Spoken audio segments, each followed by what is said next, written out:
Assalamualaikum warahmatullahi wabarakatuh. Selamat pagi, selamat siang, dan selamat malam. Senang sekali bertemu lagi dengan teman-teman di channel Math Literasi. Video kali ini akan membahas tentang soal-soal tentang tes potensi akademik atau TPA, soal-soal tentang tes bakat skolastik atau TBS, dan pada beberapa tes lainnya juga disebut dengan psikotes. Materinya adalah tentang tes kemampuan penalaran, bagian penalaran logis. Ini merupakan video part 1. Kami juga telah membahas soal-soal tentang tes kemampuan verbal dan kemampuan numerik. Teman-teman yang belum menonton, silahkan ditonton terlebih dahulu ya, cek linknya di description box. Baik, kita akan membahas tentang tes kemampuan penalaran. Nah, tes penalaran logis ini adalah tes yang digunakan untuk mengukur kemampuan seseorang untuk berpikir secara logis. Jadi yang dituntut di sini adalah logisme, logis ya, masuk akal. Tes penalaran logis ini membutuhkan kemampuan logika seseorang dengan baik. Tes ini terdiri dari pernyataan-pernyataan yang saling berhubungan dan teman-teman diminta untuk menarik kesimpulan yang tepat dari beberapa pernyataan tersebut. Teman-teman harus memahami hubungan antara pernyataan satu dengan pernyataan lainnya. Nah, untuk dapat menjawab soal ini, kami akan memberikan beberapa rumus umum dalam logika matematika ya. Nah, ada beberapa istilah yang sering digunakan di dalam logika matematika. Yang pertama itu ingkaran atau negasi. Ini maksudnya adalah lawan. Misalnya ketika kita ingin bilang suka ayam, berarti lawannya adalah tidak suka ayam gitu. Kalau misalnya suatu pernyataan itu kita lambangkan dengan P, maka ingkaran dari P ini adalah negasi P. Ini bacanya negasi P ya. Ada juga yang nulis di atas ini. Jadi terserah kita mau pakai seperti apa, mau di samping stripnya atau di atas juga boleh. Nah, jadi gitu. Negasi atau ingkaran ini adalah lawan dari pernyataan yang sebenarnya. Yang kedua, ada istilahnya kuantor universal. Nah, kuantor universal ini ditandai dengan adanya ungkapan yang menyatakan semua, setiap, itu ya. Kemudian temannya lagi itu namanya kuantor eksistensial. Ini biasanya ditandai dengan adanya ungkapan ada, beberapa, terus apa lagi? Terdapat, sebagian gitu ya. Nah, itu kuantor eksistensial. Kemudian ada istilah implikasi. Ini untuk dasar aja ya, dasar-dasar logika matematika. Nah, implikasi ini jika maka. Misalnya, jika hari hujan, maka saya akan menggunakan payung. Nah, itu adalah contoh dari implikasi. Jadi, ini dia ditandai biasanya dengan jika bla bla bla bla, maka bla bla bla bla bla. Jika saya lapar, maka saya akan makan. Kemudian, selain dari ini, ada beberapa cara untuk menarik kesimpulan dalam logika matematika. Ini review ulang ya. Kami juga telah membahas soal tentang logika matematika pada saat membahas soal UPPPG. Nanti di akhir video akan kami cantumkan linknya ya. Boleh ditonton terlebih dahulu agar teman-teman semakin paham tentang logika matematika. Nah, kita ulang kembali sedikit tentang metode penarikan kesimpulan pada logika matematika. Yang pertama, kita sebut dengan modus ponens atau disingkat dengan MP. Ini jika A maka B, kemudian pernyataan yang keduanya A misalnya ya, maka kesimpulannya adalah B. Yang kedua disebut dengan modus tollens atau disingkat dengan MT.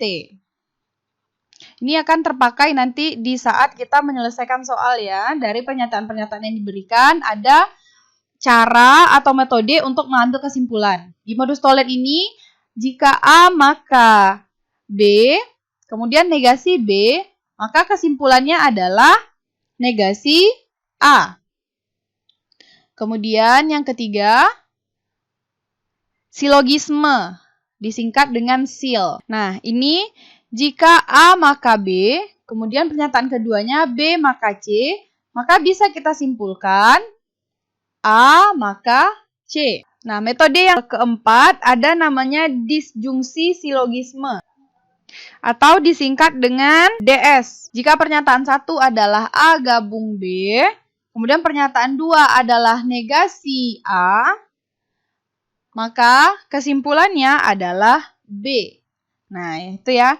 Ini yang sering-sering terpakai sih. Sebenarnya masih banyak metode penarikan kesimpulan di logika. Untuk mampu menjawab tes kemampuan penalaran bagian penalaran logis ini, ada beberapa trik yang bisa saya berikan. Yang pertama, teman-teman harus memahami soal. Kenapa? Karena kata-kata seperti kata tidak, melainkan, kecuali, dan sebagainya, nah itu biasanya akan rentan memperoleh kesimpulan yang salah gitu. Jadi harus paham betul dengan soal. Yang kedua, analisis butir per butir jawabannya. Nah, dipastikan kesimpulan yang diperoleh itu dapat mewakili semua pernyataan dan tidak bertentangan dengan pernyataan lainnya, gitu ya. Jadi bukan kesimpulan dari salah satu pernyataan aja, melainkan kesimpulan dari seluruh pernyataan. Yang ketiga, teman-teman harus berpikir logis. Karena ini tesnya penalaran logis ya, maka jangan sampai pernyataan-pernyataan itu dapat menjebak kita karena bikin baper misalnya ya, atau pernyataan itu tidak sesuai dengan hati nurani kita seperti itu. Nah, itu tentang perasaan, hati nurani, dan kebenaran umum itu harus kita kesampingkan dulu. Kenapa? Karena yang kita utamakan di sini adalah berpikir secara logis. Oleh sebab itu, supaya kita tetap logis, kita butuh yang namanya rumus umum ini untuk mengambil kesimpulan, metode pengambilan kesimpulan. Kemudian trik yang keempat adalah sering-seringlah berlatih. Karena semakin banyak kita bahas soal, kita semakin terbiasa. Jadi kita nggak gampang terjebak gitu ya. Oke, are you ready? Oke, kita mulai dari soal yang pertama. Jika udara tidak tercemar, maka rumah segar. Jika rumah segar, maka kupu-kupu bertelur. Nah, soal ini merupakan contoh soal silogisme atau SEAL ya. Seperti apa tadi metode pengambilan kesimpulan dengan metode SEAL? Kita misalkan, udara tidak tercemar itu adalah A. Dan rumah segar itu adalah B. Berarti ini bisa kita ubah menjadi jika A, maka B. Kemudian, rumah segar ini tadi B ya. Berarti, jika B, maka kupu-kupu bertelur. Ini adalah C. Jika B, maka C. Berarti kesimpulannya adalah A maka C. A itu tadi udara tidak tercemar, C itu kupu-kupu bertelur. Mana jawabannya? Jika udara tidak tercemar, maka kupu-kupu bertelur. Jawabannya adalah B. Nah, paham teman-teman? Kita lanjutkan soal yang kedua. Semua buku pelajaran berada di rak baris A. Buku sejarah berada di baris A. Dan novel di baris B. Ini adalah contoh pernyataan tentang kuantor universal ya, karena ada kata semua. Nah, mana kesimpulannya yang tepat? A. Buku sejarah bukan termasuk buku pelajaran. Nah, sementara buku sejarah itu berada di baris A ya, berarti ini adalah buku pelajaran. Jadi kesimpulannya salah. Yang kedua, novel dan buku sejarah berada di rak yang bersebelahan. We never know. Entah bersebelahan, entah depan belakang, kita nggak tahu ya, berarti ini salah. Yang C, novel bukan termasuk buku pelajaran. Nah, ini yang benar. Kenapa? Karena novel berada di rak baris B. Sementara semua buku pelajaran itu ada di rak baris A katanya. Sehingga jawaban yang benar adalah C. Kalau option D, semua novel di rak baris A, ini udah salah ya. Buku kesehatan dan novel berada di rak yang bersebelahan. Ini nggak ada hubungan sama sekali. Sehingga jawaban yang benar itu adalah C. Paham? Nah, lanjut soal yang ketiga. Tidak diizinkan membawa makanan dan minuman di dalam perpustakaan. Nah, ini udah jelas dibilang ya. Tidak diizinkan membawa makanan. Terus pernyataan yang kedua, ada murid yang membawa makanan dan minuman. Ini merupakan contoh soal kuantor eksistensial ya. Nah, berarti kita udah jelas di pernyataan 1 bahwa tidak diizinkan membawa makan. Terus di pernyataan 2 dibilangnya ada yang bawa makan. Berarti kesimpulannya apa? Murid yang bawa makan nggak boleh masuk ya kan? Mana jawabannya? Murid yang membawa makanan dan minuman tidak diperbolehkan masuk perpustakaan. Karena di pernyataan 1 udah ditegaskan bahwa nggak boleh bawa makanan masuk. Kalau kita bawa makanan, berarti nggak boleh masuk. Gitu ya. Oke, paham? Lanjut soal yang keempat. Calon mahasiswa harus mengikuti ospek di universitasnya masing-masing. Desta adalah calon mahasiswa. Nah, kalau Desta calon mahasiswa artinya Desta harus ikut ospek. Mana jawaban yang benar? Desta harus mengikuti ospek di universitasnya. Berarti option B ya. Nih, mudah nih karena udah jelas. Calon mahasiswa harus ikut ospek. Kalau Desta calon mahasiswa berarti dia ikut ospek. Gitu. Jadi gampang ya. Oke, cara lain untuk mengambil kesimpulan ini, itu kita gunakan metode pengambilan kesimpulan modus ponen. Calon mahasiswa harus mengikuti ospek di universitasnya masing-masing. Berarti kalau dia mahasiswa, dia harus ospek. Kita misalkan mahasiswa ini dengan A dan mengikuti ospek ini dengan B. Berarti jika dia mahasiswa, dia harus ospek. Nah, dia adalah calon mahasiswa si Desta ini. Maka kesimpulannya adalah B. Nah, gitu ya. Makanya ini jawabannya Desta harus mengikuti ospek. Oke, lanjut soal yang kelima. Semua umat Nasrani bergembira jika hari Natal tiba. Ini semua ya. Terus hari Natal udah tiba. Maka kesimpulannya berarti semua umat Nasrani jadinya bergembira karena hari Natal. Kita lihat mana option yang cocok. Beberapa umat Nasrani bersedih. Salah. Tidak ada umat Nasrani yang tidak bergembira. Nah, ini ada kemungkinan benar. Karena semua umat Nasrani itu bergembira. Arti lainnya apa? Nggak ada yang nggak gembira gitu. Oke, kita lihat dulu yang C. Umat Nasrani tidak ikut bergembira. Nih, salah nih ya, karena seharusnya semua gembira. Yang D, semua umat Nasrani tidak bergembira. Yang D, beberapa umat Nasrani tidak bergembira. Salah juga, karena semuanya seharusnya bergembira kalau Natal. Yang E, semua umat Nasrani ikut bersedih. Udah jelas salah ya. Maka benar, berarti jawaban yang benar adalah B. Lanjut, soal yang keenam. Siswa yang nilai matematikanya atau bahasa Inggrisnya lebih dari 9 berhak mendapatkan beasiswa prestasi. Teman-teman perhatikan, di sini ada kata-kata atau. Makna atau itu berarti boleh nilai matematikanya aja yang lebih dari 9, boleh bahasa Inggrisnya aja yang lebih dari 9, atau kedua-duanya lebih dari 9 juga nggak apa-apa. Karena penghubungnya adalah atau. Bedain kalau misalnya dan. Kalau kata-kata di sini dan berarti nilai matematika dan nilai bahasa Inggrisnya harus lebih dari 9. Paham ya? Nah, kita lanjutkan baca soalnya. Kevin memiliki nilai matematika 9,2 dan nilai bahasa Inggris 8,7. Berarti nilai matematikanya ini sudah lebih dari 9 ya. Sehingga artinya apa? Kevin berhak mendapat beasiswa. Oke. Kemudian di pernyataan ketiga, Laras mendapatkan beasiswa prestasi. Oke, coba kita lihat optionnya. A. Kevin dan Laras sama-sama mendapatkan beasiswa prestasi. Benar ya? Yang B.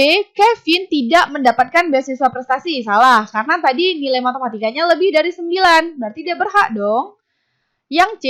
Nilai matematika Laras lebih dari 9. Kita nggak tahu. Entah nilai matematika Laras itu lebih dari 9 atau nilai bahasa Inggrisnya yang lebih dari 9 atau dua-duanya yang lebih dari 9 gitu. Yang jelas sama kita adalah Laras dapat beasiswa prestasi gitu ya. Jadi ini nggak bisa kita jadikan kesimpulan karena kita nggak tahu nilai pastinya berapa. Kemudian yang D, nilai bahasa Inggris Kevin lebih tinggi dari nilai Laras. Juga nggak bisa kita bilang mana tahu nilai Laras ini 10 kan? Gitu. Jadi ini nggak bisa untuk kesimpulan. Yang E, Laras mendapatkan beasiswa karena nilai matematika dan bahasa Inggrisnya lebih dari 9. Nggak pasti juga. Entah bahasa Inggris aja yang lebih dari 9, entah matematika aja. Nah, berarti jawaban yang benar adalah A, bahwa Kevin dan Laras sama-sama dapat beasiswa prestasi. Gitu ya teman-teman, seperti yang saya sampaikan tadi bahwa ketika ada pernyataan-pernyataan itu, kesimpulan yang kita ambil harus mewakili semua pernyataan. Tidak hanya salah satu gitu. Sehingga jawaban yang tepat untuk soal ini adalah A. Kita lanjutkan soal yang ke-7. Semua anggota keluarga Nadine bermata biru. Mata Nelly berwarna coklat.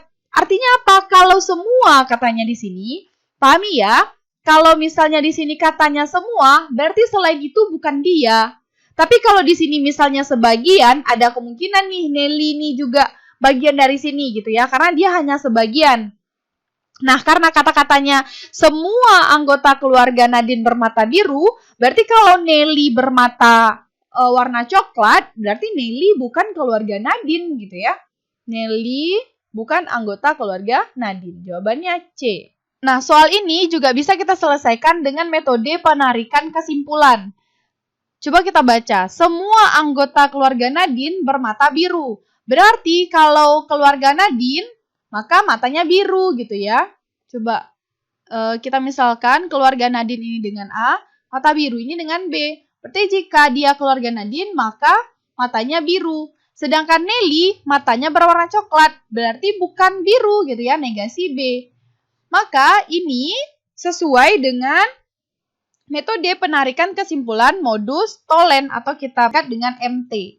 Apa kesimpulannya? Jika A maka B, kemudian pernyataan keduanya negasi B, maka kesimpulannya adalah negasi A. Negasi A apa? Berarti bukan keluarga Nadine. Maka benar ya, jawabannya C. Nah gitu. Ini yang saya sampaikan tadi, bahwa ketika kita mengerjakan soal penalaran logis, kita nggak boleh nih include perasaan. Kalau pakai perasaan, kita jadi nerka-nerka gitu kan. Bisa aja kalau misalnya mata Nelly coklat, mana tahu ada keturunannya coklat gitu-gitu. Sampai pula nanti ilmu kita ke perkawinan silang ya kan. Nah gitu, itu nggak boleh. Karena dalam penalaran logis ini, perasaan kita kesampingkan. Yang paling penting adalah logika berpikir. Paham teman-teman? Kita lanjutkan soal yang ke-8. Semua palang adalah kayu. Beberapa kayu sangat berat. Berarti artinya apa? Semua palang adalah kayu. Beberapa. Nah, ini ada perbedaan ya. Kalau semua palang adalah kayu, di sini kata-katanya beberapa. Artinya, kalau enggak semua kayu yang berat, kalau nggak semua kayu berat, berarti nggak semua palang berat. Nah, kayak gitu ya cara logika berpikirnya. Coba kita lihat optionnya satu persatu. Mana yang memenuhi kesimpulan pernyataan ini? A. Semua palang sangat berat. Nggak semua. Kenapa? Karena di sini kata-katanya hanya beberapa kayu yang sangat berat. Sedangkan palang itu terbuat dari kayu. Artinya hanya beberapa palang yang berat. Gitu ya. Berarti ini salah. Yang B, semua kayu adalah palang. Belum tentu. Semua palang adalah kayu benar, tapi semua kayu adalah palang. Enggak. Bisa jadi kayu itu jadi papan, jadi lemari, jadi segala macam kan? Nah gitu. Berarti option B juga salah. Lanjut ke option C. Sebagian palang bukan kayu. Salah. Kenapa salah? Karena udah dibilangnya semua palang adalah kayu. Berarti kalau dia bukan kayu, itu bukan palang. Itu yang jelas. Yang namanya palang bahannya kayu gitu. Lanjut yang D. Semua yang sangat berat adalah palang. Bukan semua. Karena hanya tadi kata-katanya apa? Beberapa. Beberapa kayu sangat berat. Berarti hanya beberapa palang yang berat gitu. Ini salah ya. Berarti jawaban yang benar adalah E. Coba kita baca E itu apa? Sebagian yang sangat berat bukan palang. Ini masuk akal. Kenapa? Karena hanya sebagian palang yang berat. Berarti yang sebagian yang sangat berat itu kan bukan palang gitu. Paham maksudnya? Paham ya? Kalau misalnya tadi dibilangnya di sini semua kayu sangat berat, berarti palang itu udah berat. Kalau ini hanya beberapa kayu yang berat, berarti sebagian kayu lagi itu nggak berat. Sehingga sebagian yang berat lagi itu bukan palang. Maka kunci jawabannya adalah E. Paham, teman-teman? Soal nomor 9. Jika merasa bingung, maka harus berdiri. Nah, ini jika maka ya. Kita misalkan merasa bingung ini A, harus berdiri B. Berarti pernyataan satu menjadi jika A, maka B. Kemudian pernyataan yang kedua, jika berdiri, maka perlu mengangkat tangan. Berdiri tadi B, Sedangkan mengangkat tangan itu kita misalkan C. Maka ini B, maka C. Oke, ini juga bentuk silogisme ya. Berarti cara mengambil kesimpulannya adalah jika A maka C. A itu tadi merasa bingung, C itu mengangkat tangan. Berarti jawaban yang benar adalah C. Semua yang merasa bingung mengangkat tangan. Paham? Satu lagi ya, terakhir soal yang ke-10. Tidak ada bunga mawar kecuali berwarna putih dan ungu. Santi menerima bunga bukan putih, bukan merah. Simpulan yang tepat tentang bunga yang diterima Santi adalah, kita lihat option A, bunga mawar putih. Salah, jelas salah karena dia bukan putih. Kemudian yang B, bunga mawar ungu. Ada kemungkinan, tetapi kembali lagi ke logika tadi, dia menerima bukan putih, bukan merah. Tapi belum tentu warna ungu kan, bisa jadi warna kuning gitu. Sehingga bunga mawar ungu ini nggak bisa kita jadiin kesimpulan. Paham? Kemudian yang C, bunga bukan mawar. Iya benar, bunga bukan mawar gitu ya. Tapi tetap aja kemungkinan bunga yang diterima warna ungu tuh ada. Sehingga option C juga bukan kesimpulan. Kemudian option D, bunga bukan mawar putih. Ini udah pasti benar. Kenapa? Karena yang diterimanya bukan putih. Kalau dia bukan putih, udah jelas dia bukan mawar. Ya enggak?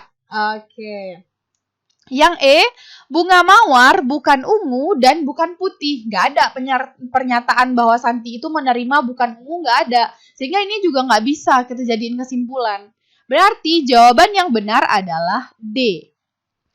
Oke, bagaimana teman-teman? Bisa dipahamin ya? Ini contoh-contoh soal yang masih gampang-gampang, yang sederhana.